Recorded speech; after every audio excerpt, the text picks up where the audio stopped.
ಒಂದ್ ಮಾತು ಹೇಳ್ತೀನಿ, ನಾನು ನನ್ನ ಹಾಡು ರಿಲೀಸ್ ಆದಾಗಿಂದನೋ ಎರಡನೇ ಸ್ಥಾನದಲ್ಲಿತ್ತು ಯೂಟ್ಯೂಬ್ ಅಲ್ಲಿ. ನನ್ನ ರಾತ್ರಿ ನಾನು ಬೆಂಗಳೂರಿಂದ ಯಶವಂತಪುರದಲ್ಲಿ ಟ್ರೈನ್ ಹತ್ಕೊಂಡು ಹೊರಟೆ ವಿಜಯಪುರಕ್ಕೆ ಬರ್ಬೇಕು ಅಂತ. ಟ್ರೈನ್ ಅಲ್ಲಿ ಬರ್ತಾ ಇದ್ದೆ, ಆಲ್ಮೋಸ್ಟ್ ದಾವಣಗೆರೆ ರೀಚ್ ಆಗಿದ್ದೀನಿ. ನಮ್ಮ ಫ್ರೆಂಡ್ ಒಬ್ರು ಮೆಸೇಜ್ ಮಾಡ್ತಾರೆ. ಏನಂತ ಮೆಸೇಜ್ ಮಾಡ್ತಾರೆ? Cotton candy top trending one. ನನಗೆ ಅರ್ಥ ಆಗಿದ್ದಿಷ್ಟೇ. ನಾನು ಬರ್ತಿರೋದು ಎಲ್ಲಿಗೆ? ವಿಜಯಪುರಕ್ಕೆ ಸಿದ್ದೇಶ್ವರ ಸ್ವಾಮಿ ಅವರ ಒಂದು ನಾಡಿಗೆ ಬರ್ತಾ ಇದ್ದೀನಿ.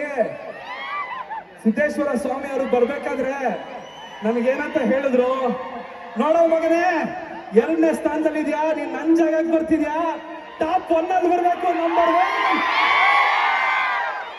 ಟಾಪ್ ಅಲ್ಲಿ ಬರ್ಬೇಕು, ನಂಬರ್ 1 ಸ್ಥಾನದಲ್ಲಿ ಬರ್ಬೇಕು ಅಂತ ಹೇಳಿ ಆಶೀರ್ವಾದ ಮಾಡಿ ಕರ್ಸ್ಕೊಂಡಂಗಿದೆ ನನಗೆ ಸಿದ್ದೇಶ್ವರ ಸ್ವಾಮಿಗಳು. ತುಂಬಾ ಧನ್ಯವಾದಗಳು. ಸಿದ್ದೇಶ್ವರ ಸ್ವಾಮಿ ದೇವಸ್ಥಾನದ ಕಮಿಟಿ, ಎಲ್ಲ ಭಕ್ತಾದಿಗಳು, ಪ್ರತಿಯೊಬ್ಬರಿಗೂ ನಿಮ್ಮ ಚಂದನ್ ಶೆಟ್ಟಿ ಮಾಡುವ ಕೋಟಿ ಕೋಟಿ ನಮಸ್ಕಾರ. Thank you so much. Chandan sir, ನಮ್ಮ ಹುಡುಗರು ನೀವು 5 ಗಂಟೆ ಅಂತ ಹೇಳಿ ವಿಡಿಯೋ ಮಾಡಿ ಹಾಕಿದ್ರಿ, 5 ಗಂಟೆಯಿಂದ ವೇಟ್ ಮಾಡ್ತಿದ್ರೆ, ಅವ್ರಿಗೇನು ಹೇಳ್ತಾ ಇದ್ರಿ? ನಾನು ಅವಾಗಿಂದ 5 ಗಂಟೆ, ನಾನು ಹೇಳಿದೆ 5 ಗಂಟೆಗೆ ಹೇಳಿಬಿಟ್ಟಿದ್ದೀನಿ ಹೋಗೋಣ ಅಂತ. ಆದ್ರೆ ಸ್ವಲ್ಪ ಟೆಕ್ನಿಕಲ್ ಇಶ್ಯೂಸ್ಗಳಿತ್ತು, ಇಲ್ಲ ಏನೋ ಸಾರ್ಟ್ ಔಟ್ ಮಾಡ್ತಾ ಇದ್ರು, ಅದಕ್ಕೋಸ್ಕರ ದಯವಿಟ್ಟು ಕ್ಷಮೆ ಇರಲಿ ಸ್ವಲ್ಪ ಲೇಟ್ ಆಗಿ ಬಂದಿದ್ದಕ್ಕೆ.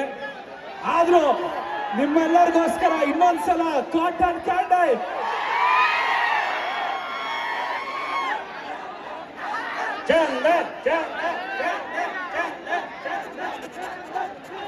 ಪ್ಯಾಂಟ್ ಕಳಿಸ್ಬಿಡ್ತೀಯಲ್ಲ,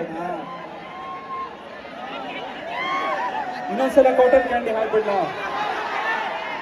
ಓಕೆ, ಹಾಡಕ್ಕಿಂತ ಮುಂಚೆ ನಮ್ಮ ಕಾಟನ್ ಕ್ಯಾಂಡಿ ಅವ್ರು ಏನ್ ಹೇಳ್ತಾರೆ ನೋಡೋಣ. ಸುಸ್ಮಿತಾ ಅವರು.